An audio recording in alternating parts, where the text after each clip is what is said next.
got him, gone.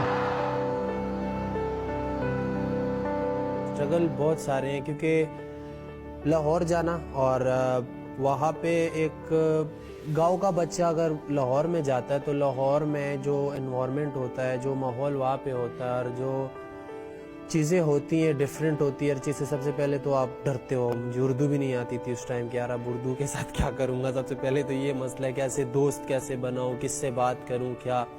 Hostel में होता था और हॉस्टल से मैं जाता था कदाफी स्टेडियम अब्दुल कादिर की अकेडमी में। और मुझे अच्छी तरह याद है कि मैं कभी कभी जब बहुत ज़्यादा थक जाता था कदाफी स्टेडियम का जो मेन गेट है जहाँ पे आप एंटर होते हो तो वहाँ पे बहुत ज़्यादा गर्मी भी होती थी। जब थक जाता था तो वहाँ पे किसी बाइक को कोई भी बाइक ऐसे जाते थे, मैं उनको यार रोको यार मुझे वहाँ तक ले जाओ। तो बहुत ज़्यादा टाइम ऐसे भी हुआ कि बड़ा अजीब फील होता था, वो करता यार थका हुआ जा रहा हूँ। लेकिन बहुत दफ़ा ऐसे भी हुआ है कि किसी ने बाइक रोक के वहाँ तक जो एकेडमी है उसके बाहर छोड़ दिया।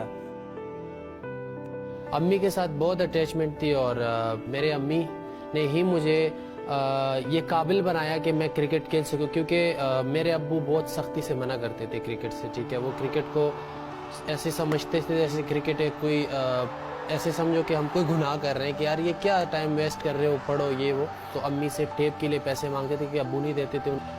मैं समझता हूँ कि जब मेरा नाम आया मैं फर्स्ट क्लास का मैच खेल रहा था और मेरी अम्मी ने मुझे कॉल की। मुझे अभी भी अच्छी तरह याद है कि मेरी अम्मी ये कह रही थी कि पता नहीं, मुझे नहीं पता कि क्या हुआ है, लेकिन सारे लोग आ रहे हैं गाँव के और मुझे आके मुबारकबाद दे रहे और मुझे बहुत ज़्यादा खुशी हो रही है। ये उस दिन की बात है जिस दिन नाम आया, तो बड़ी खुशी थी।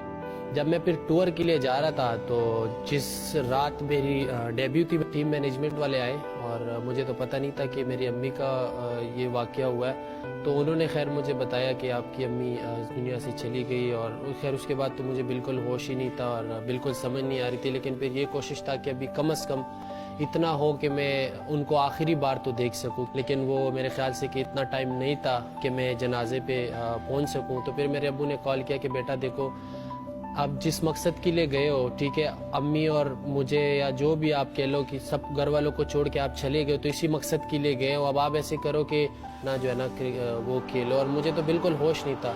बहरहाल मैं भी ये सोच में आया कि यार अब पूरी ज़िंदगी इसी चीज़ के लिए आया हूँ कि यार अम्मी को छोड़ के और क्रिकेट ही। तो फिर वो मैं मैच खेला। मैं ऐसे सोचता था कि यार मेरी दुनिया ख़त्म हो गई अंदर, क्योंकि बड़ा एक ना मुश्किल मैं ही समझ सकता कि वो क्या हुआ और अम्मी के लिए मैं क्या सोचा था। तो वो जो था कि बिल्कुल ही मैं समझता था कि अंदर से अब यार क्रिकेट तो खेल रहा हूँ और मैं बिल्कुल जो है ना ख़त्म हो गया हूँ अंदर से। बिल्कुल ही समझ नहीं आती थी क्या करूँ। टूर करके वापस घर जाओ तो घर का माहौल भी ऐसे होता था, आपको पता है अम्मी ना हो।